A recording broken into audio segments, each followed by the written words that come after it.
Los invariantes castizos de la arquitectura española, un libro que tengo aquí sobre la mesa, es uno de mis, o una, mejor dicho, de mis primeras publicaciones. Se escribió y se publicó en el año 1947, es decir, que ya tiene sus añitos.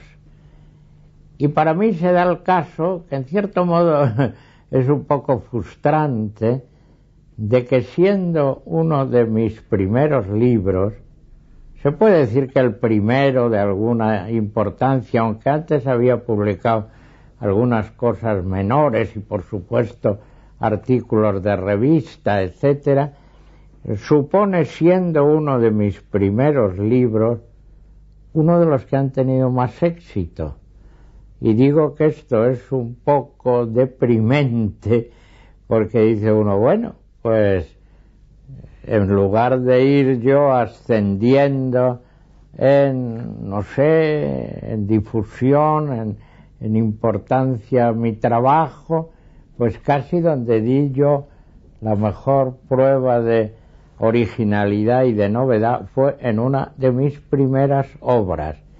El título yo quizá reconozco que es un poco pedante, Invariantes castizos de la arquitectura española, pero siendo un título un poco, qué sé yo, controvertible, es un título que yo creo que, y por eso lo escogí, refleja perfectamente la índole del trabajo.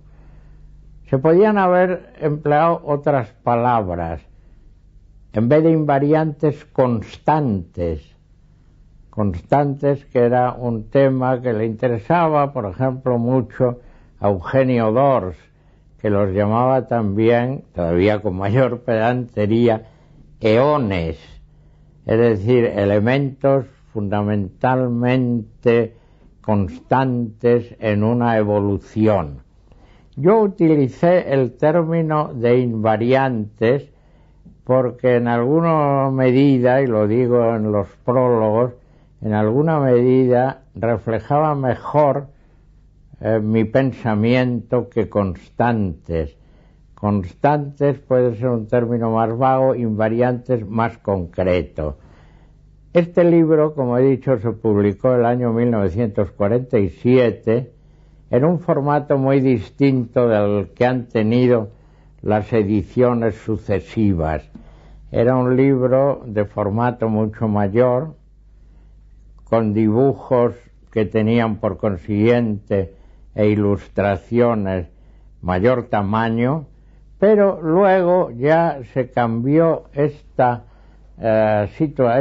formato en el más asequible y mejor para los estudiantes y público en general, que es el Pocket Book, el libro de bolsillo. Y en todas las siguientes ediciones se han venido publicando en esta forma, como libro de bolsillo. Y es muy agradable porque se puede manejar con mucha más facilidad y más, qué sé yo, comodidad. A este libro, a esta edición de los invariantes, a las ediciones, porque ha habido ya varias ediciones en forma de libro de bolsillo, a estas ediciones se añadieron, no me acuerdo cuándo, otros trabajos que en cierto modo complementan la idea de los invariantes castizos. Y estos trabajos fueron, por una parte, los invariantes castizos de la arquitectura hispanoamericana o americana, porque es evidente que muchas de las cosas que yo decía referentes a la arquitectura española transparecen y se repiten en la propia arquitectura de nuestro mundo, en fin, americano. Y hay también unas resonancias que yo recogí en este trabajo adjunto. Y luego hay algo que se ha añadido a los invariantes, que es un llamado manifiesto de la Alhambra, del gran Palacio Nazarí de Granada. Y este manifiesto de la Alhambra se originó con motivo de unas reuniones que tuvimos una serie de arquitectos hace bastantes años y que redactamos como consecuencia de aquellos cambios de impresiones un llamado manifiesto en que pregonábamos la posibilidad de una arquitectura nacional dentro de cauces históricos. Bueno, por eso se llamó así, Manifiesto de la Alhambra. El libro de los invariantes castizos, ya lo dice su título, busca encontrar aquellos aspectos de nuestra arquitectura, desde la más lejana Edad Media a los tiempos modernos, que se repiten de una manera, en fin, curiosa, a través, pues por una parte del arte visigótico o del arte mozárabe o del arte románico, medieval, gótico, renacimiento, barroco y hasta nuestros días. Es decir, que es una trayectoria en que se superpone una historia que va evolucionando y unos invariantes o constantes que van permaneciendo. Yo cuando escribí Los invariantes castizos leía mucho, y le he seguido leyendo, no solo entonces, pero entonces tenía un fervor muy acusado por la obra de don Miguel de Unamuno, y muchas de las materias que yo desarrollo en esta obra están extraídas de ideas y de pensamientos de Unamuno, entre otras esos famosos ensayos de Unamuno que se titulan En torno al casticismo y que revelan la idiosincrasia del temperamento español, en literatura, en arte, en historia.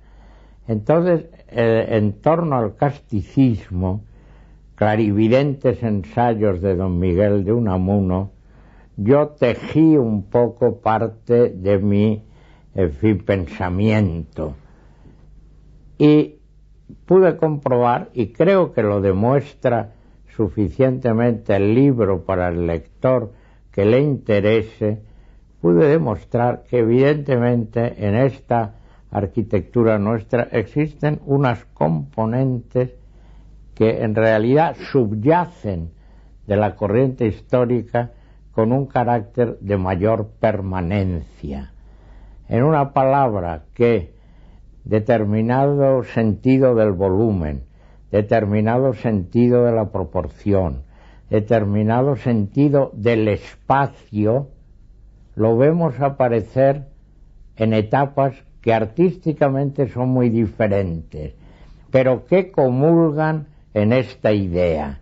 Yo también tuve muy en cuenta lo que llamó Unamuno la tradición eterna, es decir, esa tradición que es permanente, que no obedece solo a la evolución, sino que es como un substrato más hondo, más abisal. También utilizo yo en este libro algunas imágenes unamunescas, como la diferencia entre lo que es la superficie de las aguas y el mundo abisal, el tema de lo que Unamuno llama la intrahistoria, no la historia de todos los días.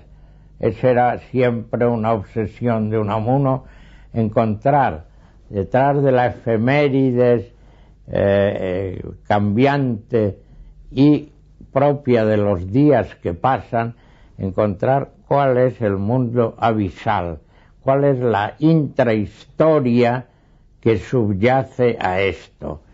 Y con estas ideas fui yo tejiendo este pequeño librito que analiza la arquitectura española desde un punto de vista que no se había analizado antes. Es decir, este libro resonó en determinados ambientes, claro, en ambientes propios de la crítica artística y de la historia del arte, con una forma nueva de pensar. Se encontró que yo había, dado en el clavo en una serie de cuestiones que antes no habían sido consideradas. Posiblemente de ahí le viene su éxito, que dentro de lo que es el éxito en estos campos, que no son de gran popularidad en general, pero tuvo éxito, y tuvo un éxito muy importante, por ejemplo, en América. Dicen, y con razón, que nadie es profeta en su patria.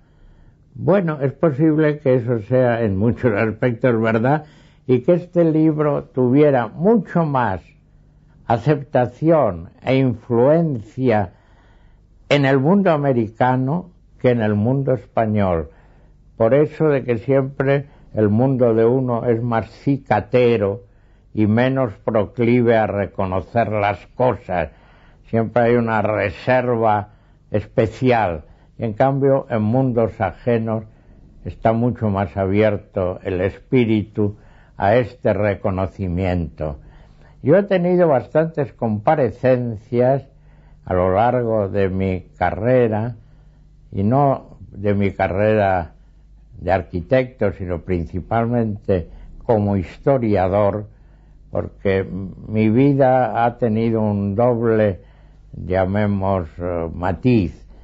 Por una parte, nunca he dejado de ser un arquitecto activo que ha trabajado y que ha puesto en pie unas obras mejores o peores. Pero lo que ya no es tan frecuente que un arquitecto de nuestros días se dedique a la investigación, a la erudición, a los análisis históricos, etc. Y yo en ese aspecto he podido tener unas grandes satisfacciones. Y como digo, América ha sido uno de los campos en donde parte de mi obra, y concretamente esta, ha tenido mayor relieve. Yo he asistido en muchas ocasiones a reuniones, he dado conferencias, incluso más que conferencias, pequeños cursos en México. Y en México se creó un grupo de gentes, de historiadores, de arquitectos, de amigos, que me seguían con bastante interés. Es decir, en México, con motivo de la guerra civil española, he sabido que muchos grandes, historiadores y gente de todo tipo se exiliaron. Uno de ellos fue un historiador del arte que se llamaba Juan de la Encina, y que daba unos cursos todos los años en México. Y en uno de esos cursos glosó mi obra. Yo todavía no tenía la obra que hoy he podido,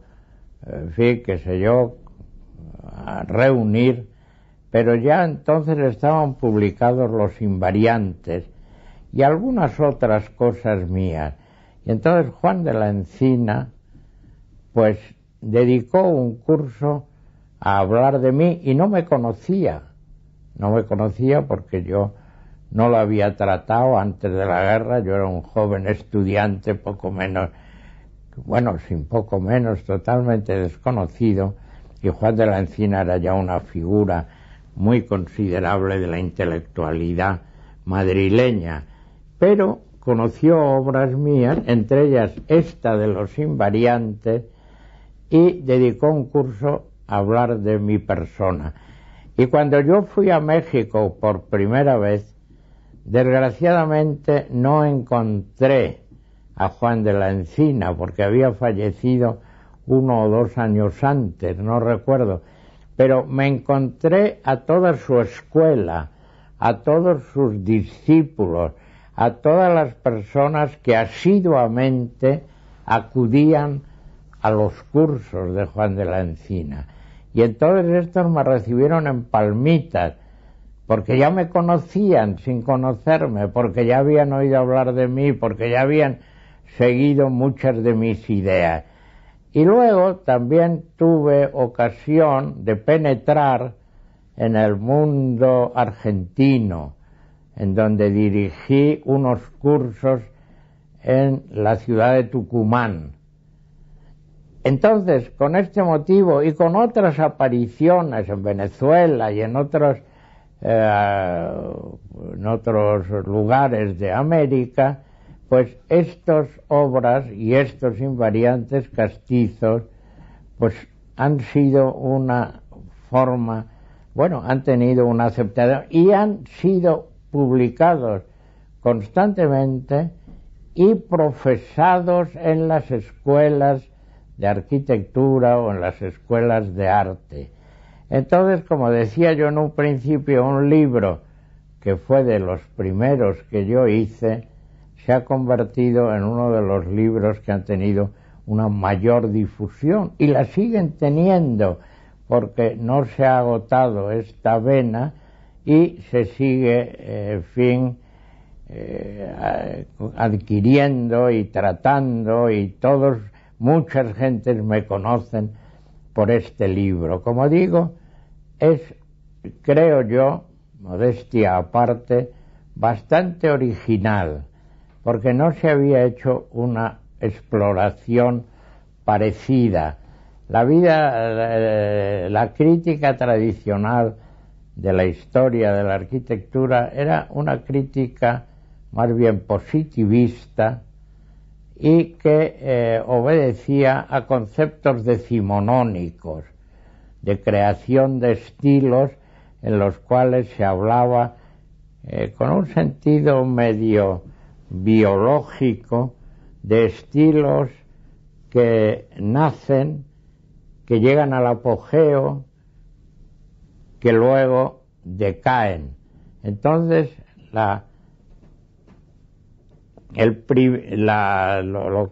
los estilos primitivos, los estilos de madurez y los estilos de decadencia trazaban una especie de círculo evolutivo que estaba muy en boga, y yo rompí un poco esa, digamos, imagen.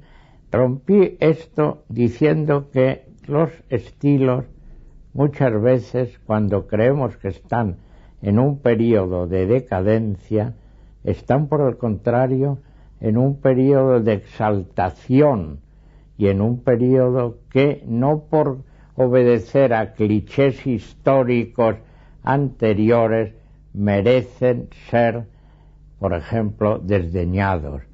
En España, por poner un ejemplo, no podemos comparar nuestra arquitectura gótica con la arquitectura gótica de Francia y hasta de Alemania o de Inglaterra.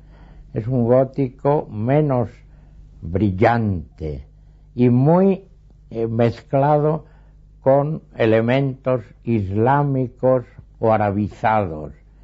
Y entonces, en cambio, nosotros tenemos una etapa que es el que se llama gótico decadente o gótico tardío, que no es tal, sino que es al revés, es el gótico que mejor refleja nuestra idiosincrasia de españoles, nuestra manera de entender lo nuestro, porque otra de mis obsesiones, a lo que coadyuva naturalmente este pequeño librito, es que yo he tenido la obsesión de que los españoles realizáramos algo completamente nuestro.